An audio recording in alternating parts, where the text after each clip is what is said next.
Pro Schmo community, here we go. Manel Kape versus Asu Almabayev.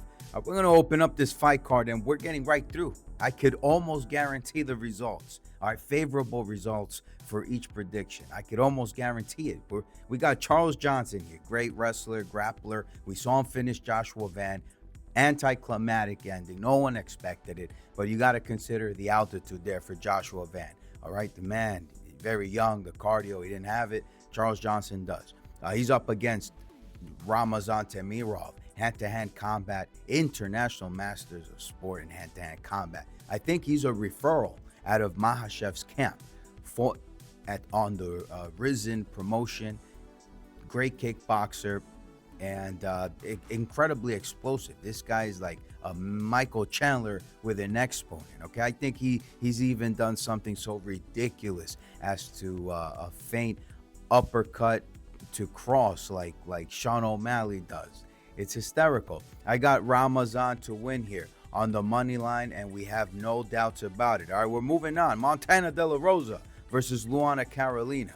Luana Carolina, she has improved her takedown defense, but she can get submitted. It's just the name of the game, folks. Montana De La Rosa right down the middle. I think, with her striking also developing, and this foreshadowing of a rematch with JJ Aldridge.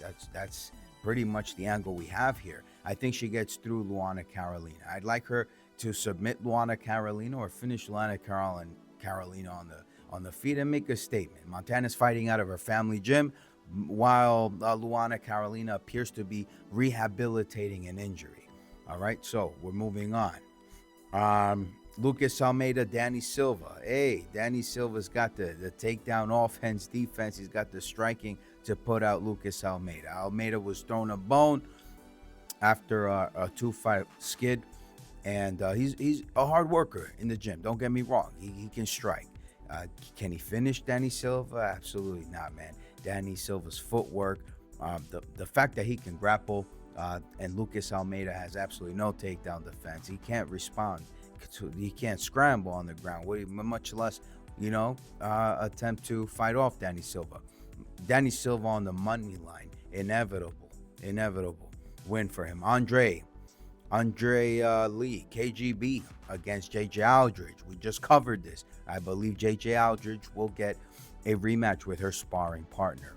Okay, I should say Montana De La Rosa will get the rematch because JJ Aldridge beat her. Unanimous decision. I think it was 30-27. All right, JJ Aldridge is older by about 3 years. And here we go, Andrea Lee. She's fighting out of her gym. Man. All right, this is like the second, third camp she's doing so. And it's I think she's retiring here, folks. Inactivity like you would not believe, okay? Her socials, very dark. And JJ Aldridge, she's with Chepe Marsical. She's grappling with Rose Namajunas and striking with Leron Murphy. Come on, all right? JJ Aldridge on the money line. And we got Douglas Silva de Andrade, John Castaneda.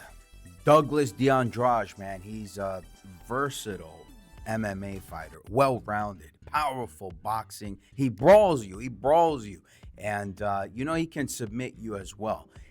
John Castaneda is clear as day. If you follow him, you see his interviews. The man is training. He's got this camp, very focused on grappling, and I think that's what he wants to do here. Douglas is so large in proportions. I think any moment you can get him on his back, he'll have trouble. And at that point, John Castaneda can grapple to a decision here. And if he may, I don't know, but he's got the reach, maybe a ground and pound. All right, so we got John Castaneda on the money line. And next fight, Ricardo Ramos, Chepe Marsical. I really like Ricardo Ramos here. Chepe is how many more blows to the head can he take? How many more blows to the head can he take? All right, it's already bad enough Ricardo Ramos has transitioned to the Fighting Nerds gym. And Chepe is just going to have to wrestle through and through here. I think Ricardo Ramos wins this by decision. And, actually, this might be a parlay buster on the card. Chepe Marsicol, he was signed to the UFC pretty late in his career for a reason. All right, folks, moving on, we have the main card. We open up the main card now, and we have Danny Barlow, Sam Patterson. All right, Danny Barlow, Sam Patterson. Danny Barlow, he's a striker just as good as Sam Patterson. I just think that Danny relies too much on his power, where Sam does rely on his technique. He does fight as a tall man, and his neck might be susceptible to finishes. But unless Danny Barlow extends the jab, right, or he throws some haymakers and he overhands, uh, but a good right cross, then Sam Patterson won't have to worry much here. Um, but I do have Sam Patterson winning this fight. I'd like to see a finish here, but I think that Danny Barlow would be cautious. His cardio is not the best in the world, and again, Sam Patterson does keep his neck high and tight like a giraffe. All right, folks. Moving on, we have William Gomez, Haider Emil. Yes, Haider Emil. He was the one that finished the Korean prospect at the UFC Apex. Raul Rosas was there supporting him. And, incredibly enough, I was there. Bruno Silva fought Cody Durden on that fight card. And we have now another attempt at Haider wanting to strike. All right, he wants to brawl. He wants to brawl William Gomez. This is a tricky fight. I think that William Gomez has missed a split decision on 2 occasions, but he has shown some improvements. Haider Emil, he has these combinations very wide. I could not believe what I was seeing too. I mean, with his forearms, pretty much trying to finish Ji Young Park, and I thought that was a bit naive to do. He did get the finish, but I don't know what the hell he was exercising there. William Gomez on the money line, but I would not be surprised if a decision win goes to Haider Emil. And the reason for that is because Haider Emil is an undefeated prospect. He is 34 years of age, and it's time right now for the UFC to leverage that age and that record and move him on to the best matchmaking at this featherweight division. Maybe you would see Haider Emil facing Francis Marshall. That'd be incredible. And then William Gomez given a good prospect in France, right? When we get a fight card out there. Next fight, we have Austin Lane, Mario Pinto. Man, Mario Pinto, he's coming with the haymakers. Austin Lane will attempt to take down Mario Pinto, but Mario Pinto edges this fight, and why he's a minus 340 favorite is because he can actually stuff takedowns, man. All right, he can sprawl, he can defend against the octagon wall, he's got the razor sharp elbows to the head, and I think Lane is, there's a tall task ahead for Lane. So Mario Pinto on the money line. Next fight, we have the co-main event. No, it's not. Okay, so we have Nasrat Haqparast and we have Esteban Ribovic. So this is great. Esteban is at Killcliff. He's got a combat sambo specialist who he's sparring with, training with for this camp. Haqparast, it's pretty silent. All right, the socials are pretty quiet. I believe that despite Esteban being able to grapple, they'll prefer to strike. And I think that the boxing in Nasrat is going to get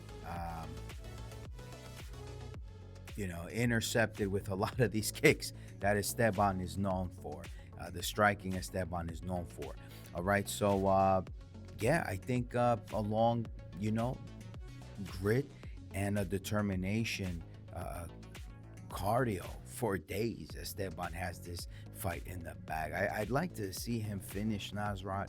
Nasrat does tend to get hit and has proven to have a strong jawline, but not like that of Ribovic. So if we can find a counter here, I'd like Esteban Ribovic to get through Nasrat.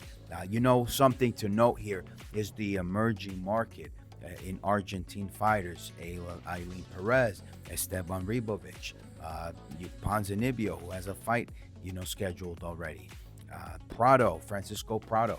And you have Topuria, Iga Topuria, Joel Alvarez, the Spaniard.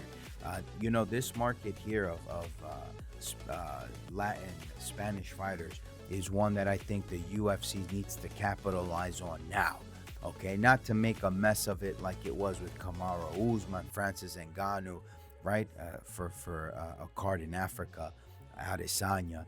I think they got an opportunity here with Topuria, Joel Alvarez, and the likes. All right, folks. So moving on to the next fight, we have Cody Brundage, Julian Marquez. Well, Cody Brundage, he has improved his striking, but not beyond what we've seen from all his fights. Everything has an asterisk next to it. Everything is a question mark. Whereas Julian Marquez, you get, what you see. This guy's striking you. He wants to brawl. He wants to finish. He's going forward.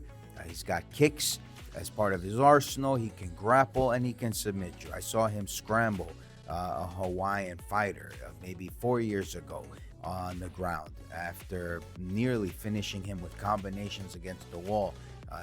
The Hawaiian fighter bends over on his knees nearly, and Julian Marquez catches him with a guillotine and scrambles to a Darce and finishes the guy there. I think that Cody Brundage is susceptible to it. I think Cody Brundage is getting cut after this. I really think that Julian Marquez, or if not, he'll get a renewed contract, but I don't know if it'll be worth it for him. But Julian Marquez can really do damage, man. He can do damage. Those haymakers against the wall, I don't think Cody's taking punches like that.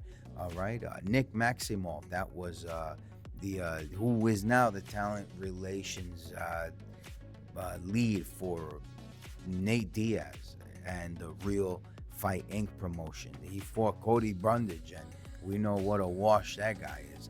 And I mean, Cody Brundage is just fighting undersized fighters and guys that are one-dimensional, whereas Julian Marquez is well-rounded and in proportion to Cody Brundage here. And there's more we can say on this. You got to visit us on YouTube. Just click on Fate of the Week. We'll give more details behind this, but it's Julian Marquez all day, man, by submission. He's finishing that. Boy, Manel Kape, wow. How many camps now has Kape trained, conditioned for as it relates to grapplers, wrestlers, right? So the likes of Askar Askarov, you have this fighter who just fought Kaikar France. No, he lost to who was that? He lost to Brandon Moreno in Mir Albazi, right, off injury. And now you have Manel Kape, who recently had his camp with the one and only Mohamed Mokaev. So Asu Almabayev is in for a long night if he thinks he's going to stand with Manel Kape or spam, right, the takedowns on Manel Kape. He's in for a long night. This is the most free a pick you can have. I'd recommend you parlay this with the pay-per-view card the following week. Listen, or with some of the legs you got here. Definitely Manel Kape on the money line. Hey, listen, you heard it here first. Please don't confuse Asu Almabayev for the one and only on the prelims fighting Charles Johnson, Ramazan Temirov. This guy here is explosive. This guy here is a threat. He would be more of a threat if he fought Manel Kape Saturday night. All right, folks. So you heard it here first. Visit us at proschmobets.com if you want the fade of the week, if you want the prop of the week, and if you want our bets, you visit the website. Catch you on the flip side.